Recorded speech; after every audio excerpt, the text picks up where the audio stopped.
প্রশ্ন যে আপনারা এই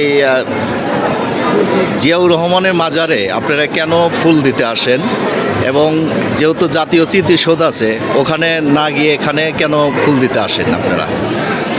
আসলে শহীদ রাষ্ট্রপতি জিয়াউর রহমানের মাজারে আমাদের এই আজকে শ্রদ্ধা অর্পণ করার যে তাৎপর্য সেটা হলো, আপনারা নিশ্চয়ই জানেন মহান স্বাধীনতার প্রাককালে উনি সর্বপ্রথম বিপ্লবী জিয়া উদ্যান নামক একটি জায়গা আছে, সেটা চট্টগ্রামে। ওখানে সর্বপ্রথম 25শে মার্চ কালো রাত্রে উনিই প্রথম বলেছিলেন উই রিভোল্ট থেকেই শুভ সূচনা হয়েছিল মহান মুক্তিযুদ্ধের। তার পরবর্তীতে 26শে মার্চে উনি নিজে স্বাধীনতার ঘোষণা দিয়েছিলেন।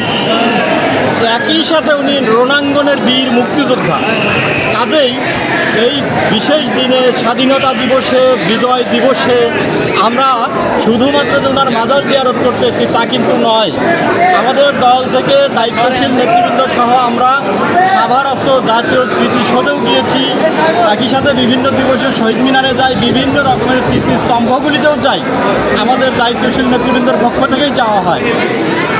সেই সাথে মহান স্বাধীনতার ঘোষক শহীদ রাষ্ট্রপতি জিয়াউর রহমান বীরুত্তমের মাজারে আসার কারণটা আপনারা নিশ্চয়ই জানবেন। অন্য অন্য দলের নেতাদের কিন্তু প্রতিষ্ঠাতা বা নেতা যাদেরকে ঘিরে তাদের রাজনীতি আবর্তিত হয়, যদি বলেন পতিত যেই শক্তি তাদের নেতা এবং অন্য আরও এখন যারা রাজনীতি করছে তাদের নেতারা, তাদের কিন্তু মহান স্বাধীনতার যুদ্ধে কোনো রকমের ভূমিকা নাই। প্রেক্ষান্তরে আমাদের নেতা স্বাধীনতার ঘোষণা দিয়েই শুধু বসে থাকেননি, উনি একই সাথে স্বাধীনতার যুদ্ধ অস্ত্র নিজে হাতে তুলে রণাঙ্গনের যোদ্ধা হিসেবে যুদ্ধ করেছেন, রণকৌশল নির্ধারণ করেছেন। আপনারা জানেন তিনি জেড ফোর্সের প্রধানও ছিলেন। ধন্যবাদ আপনাদেরকে। এই জন্যে আমরা এখানে তার মাজারে জিয়ারত করতে আসি এবং শ্রদ্ধা নিবেদন করতে আসি। থ্যাংক ইউ, ধন্যবাদ। জিন্দাবাদ। ধন্যবাদ আপনাকে।